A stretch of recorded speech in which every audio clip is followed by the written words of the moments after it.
नमस्कार, मैं हूं प्रकाश सिंह और आप देख रहे हैं समाचार सिटी 24। लोकसभा चुनाव 2019 का बिगुल फूंकते ही चारों तरफ चर्चा है चुनाव की। हर वर्ग ये जानना चाहता है कि आखिर इस चुनाव का गठजोड़ क्या होगा, इस चुनाव की स्थिति परिस्थिति क्या होगी और ये चुनाव किस करवट बैठेगा। इन्हीं चर्चाओं को लेकर के आज हमारे साथ मौजूद हैं मथुरा के सीनियर जर्नलिस्ट चंद्र प्रकाश सिंह सिकरवार साहब। सबसे पहले आपका स्वागत है। धन्यवाद प्रकाश जी।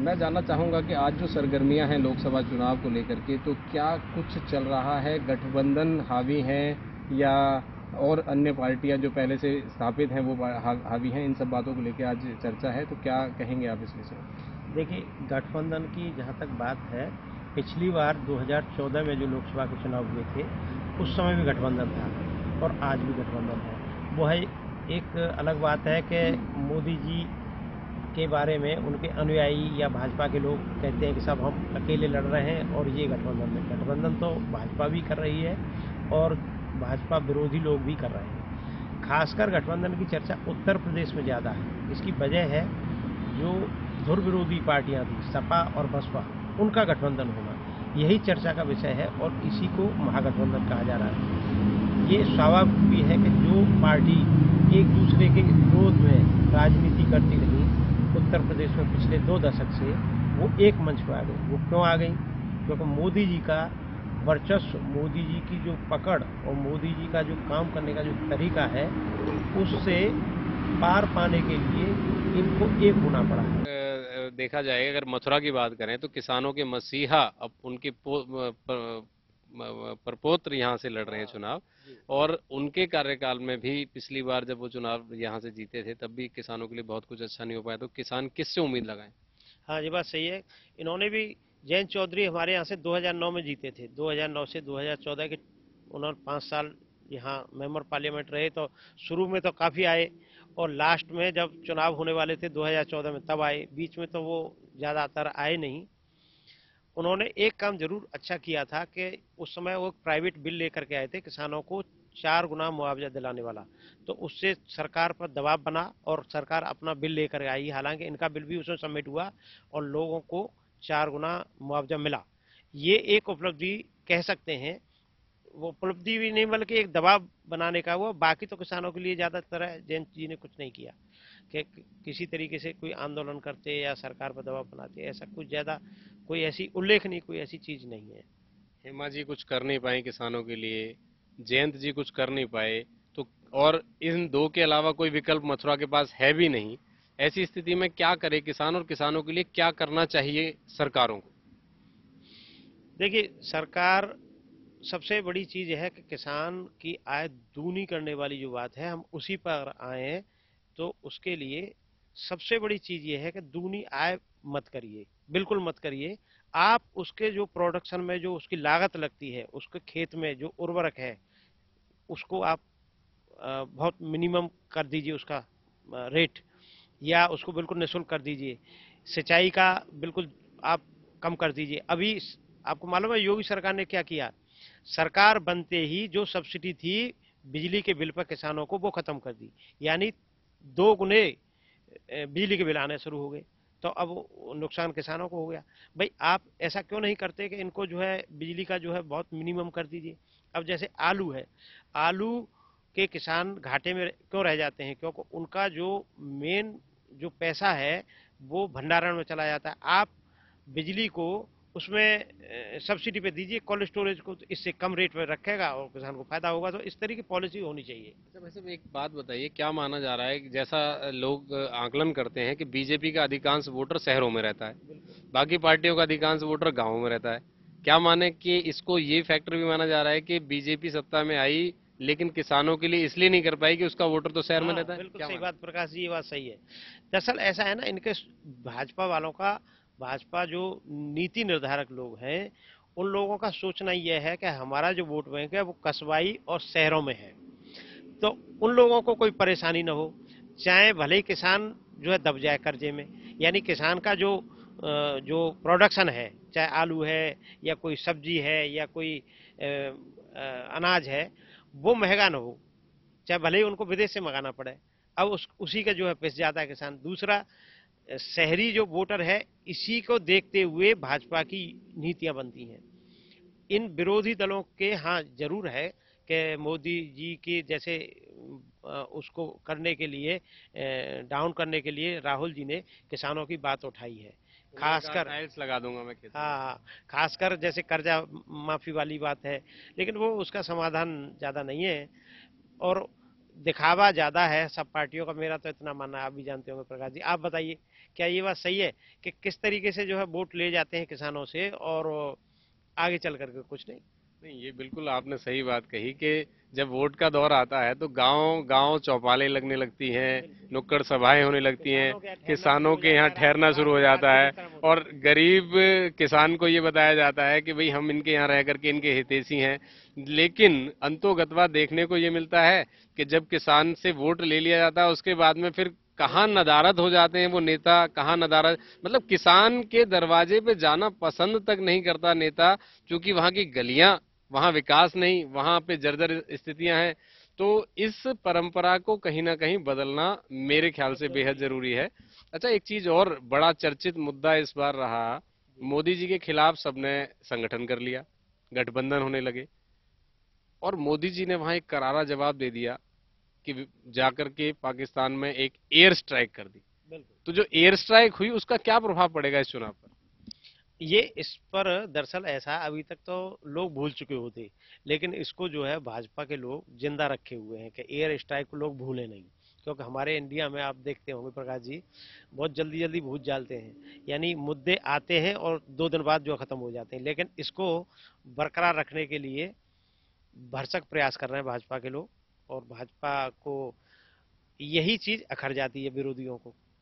आप जानते हैं कि भाई आप वो श्रेय ले रहे हैं, तो अब काम तो सेना का है, वायुसेना का है, उन्होंने अपना साहस दिखाया, अपना शौर्य दिखाया, तो तुम क्रेडिट क्यों ले रहे हो?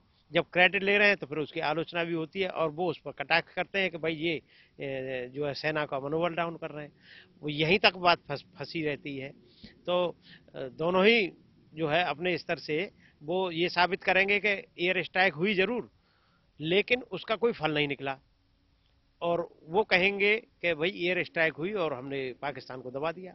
और वैसे देखा जाए तो अगर वो पायलट हमारा सकुशल, आप जानते होंगे, वापस आया और कुछ ही घंटे के अंदर आया, तो उसका सरकार का दबाव, अभिनंदन, उसका सरकार का दबाव तो था, उसकी पॉलिसियां जो है ठीक थी, कूटनीति ठीक रही, तभी तो वो आया, वरना पहले कहाँ आए। और अभी भी जो है पाकिस्तान में कई लोग हैं हमारे जिनका वो बता के भी नहीं देते हैं। इसमें मैंने एक बार फेसबुक पे भी लिखा था कि सोशल मीडिया का भी इसमें काफी बड़ा जो है योगदान समझिए इसको दबाव बनाने में, क्योंकि जैसे ही अभिनंदन जो पायलट है वो पकड़ा तो उस वक्त वायरल कर दिया फोटो पाकिस्तान के लड़कों ने, और वो ऑल ओवर वर्ल्ड जरा सी देर में वायरल हुआ, तो दबाव बन गया उस पर। और अगर ये नहीं होता तो शायद अभी तक नहीं होता ये। ओवरऑल एयर स्ट्राइक किस कर बढ़ जाएगी?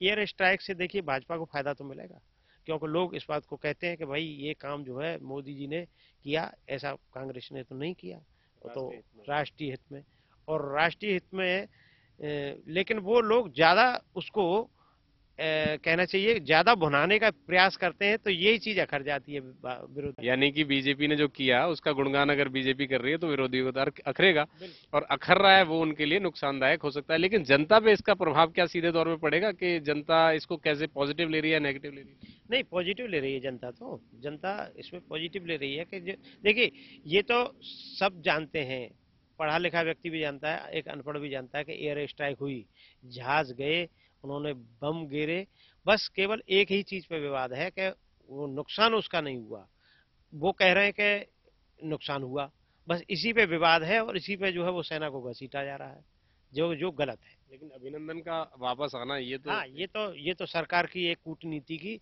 एक सफलता ही मानी जाएगी कि वो कुछ ही घंटे के अंदर उसको पाकिस्तान को देना पड़ा, वरना मैं समझता हूँ कि अगर इससे पहले मुशर्रफ होते या नवाज शरीफ होते तो हो सकता है अभी उनकी रिहाई नहीं होती। एक बार फिर वापस मथुरा पे आते हैं। मथुरा का जो द्वंद है, हेमा मालिनी सेलिब्रिटी हैं, सांसद हैं वर्तमान, वो यहाँ से फिर से मैदान में हैं और उनके सामने कुंवर नरेंद्र सिंह को उतार दिया गया है लोकदल के द्वारा।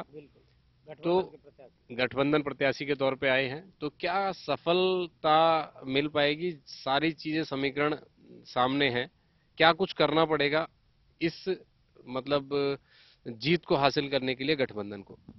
देखिए, गठबंधन की जीत जो मैंने एक तरीके से एक मेरा अपना कैलकुलेशन है, वो बहुत कुछ कांग्रेस के प्रत्याशी पे निर्भर करेगा। अब लेकिन हेमा कांग्रेस तो हर हालत में चाहती है कि वो गठबंधन को फायदा दे बजाय बीजेपी के, और वो तो बीजेपी को हराना बिल्कुल चाहती है। बिल्कुल आपने सही कहा प्रकाश जी। दरअसल हमने जैसा सुना है, आपने भी पढ़ा होगा कि कांग्रेस उत्तर प्रदेश की 80 सीटों में से 25 सीटों पर जीतने के लिए लड़ रही है, और 55 वो सीटें हैं जिस पर वो भाजपा को हराने के लिए लड़ रही है। तो मथुरा सीट हराने वाली सीट है, तो यहाँ से वो इस तरीके का कैंडिडेट उतारना चाहते हैं कांग्रेस कि ज्यादा से ज्यादा गठबंधन को फायदा हो और भाजपा को नुकसान हो, ये है।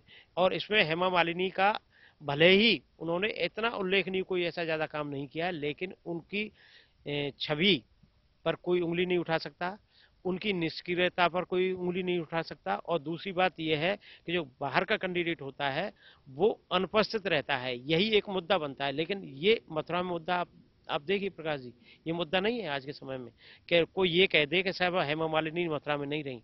हेमा मालिनी 5 साल हर महीने कम से कम 4 दिन एक एवरेजन जरूर रही हैं। अगर विदेश गई हैं या कहीं उनका कार्यक्रम लगा हुआ है तो एक बात अलग है, लेकिन उन्होंने अपना नियम बना रखा था कि हर महीने कम से कम 2 या 3 या 4 दिन रुकती थी। ऐसा भी माना जा रहा है कि बड़ी चर्चाएं हैं कि हेमा जी की पहली जीत तो यही है कि बड़ी मुश्किलों के बाद वो टिकट ले आई, वरना उनकी टिकट कटवाने के लिए भी भाजपाइयों ने काफी प्रयास किया। भाजपा देखिए, इस बात को जो है अब हम स्पष्ट शब्दों में बोल दें प्रकाश जी कि यहाँ जो लॉबी है वो दो हैं। एक तो हेमा मालिनी के कुछ अनुयायी हैं, उनके समर्थक हैं बहुत बड़ी तादाद में, और दूसरे हैं श्रीकांत शर्मा जी के, जो हाल ही में हाँ पहली बार जीते और बड़े अच्छे मतों से जीत करके और कैबिनेट में बड़े अच्छे पद पे हैं। इस समय उनको अच्छा पोर्टफोलियो मिला हुआ है, तो उनका जो वर्चस्व है वो इस बार देखने को मिला, और लोग अटकलें लगाने लगे कि है श्रीकांत शर्मा टिकट कटवा सकते हैं। ये बड़ी आश्चर्यजनक बात थी, और सबने इस बात को माना, एक तरीके से लोहा माना श्रीकांत शर्मा के इतने पावरफुल हैं कि उनकी टिकट कटवाने के लिए और भरसक प्रयास हुए। और उसमें हेमा मालिनी भी मैं समझता हूँ अंदर ही अंदर विचलित हुई होंगी। वो एक बात अलग है कि लास्ट में हाईकमान ने हेमा मालिनी को दिया है टिकट, लेकिन ये चुनाव में अगर ये अंतर आता है, ये जहां तक अब चुनाव वाली बात मैं ले रहा हूं कि अगर ये लॉबी चुनाव में अगर गड़बड़ करती है तो हेमा जी को नुकसान हो सकता है। बिल्कुल। तो इस तरह हमारे साथ चुनावी चर्चा में मौजूद रहे चंद्र प्रकाश सिंह सिकरवार, जो कि मथुरा की धरती से आते हैं, वरिष्ठ पत्रकार हैं। उन्होंने साफ तौर पे कहा कि जब चुनाव आता है तो नेता, हर पार्टी, हर जनप्रतिनिधि चुनाव जीतने का पूरा प्रयास करता है और जनता को लुभाने के साथ साथ किसानों को लुभाना और ग्रामीण अंचलों के लोगों को लुभाने का भरसक प्रयास करता है। लेकिन चुनाव जीतने या हारने के बाद न जाने कहां नदारत हो जाते हैं वो वो प्रतिनिधि और वो नेता, जिनके यूपर पूरा दांव खेलती है ग्रामीण अंचलों की जनता, जिनको पूरे भरोसे के साथ जनता अपने वोट देती है। ऐसे में अगर यूं ही निरंतर किसानों और ग्रामीण अंचलों के लोगों को नजरअंदाज किया जाता रहा तो निश्चित तौर पे इसका दुष्परिणाम जनप्रतिनिधियों को झेलना पड़ सकता है। हमारी हर ताजा तरीन खबर के लिए आप हमारे साथ यूं ही बने रहिए समाचार सिटी 24 पर।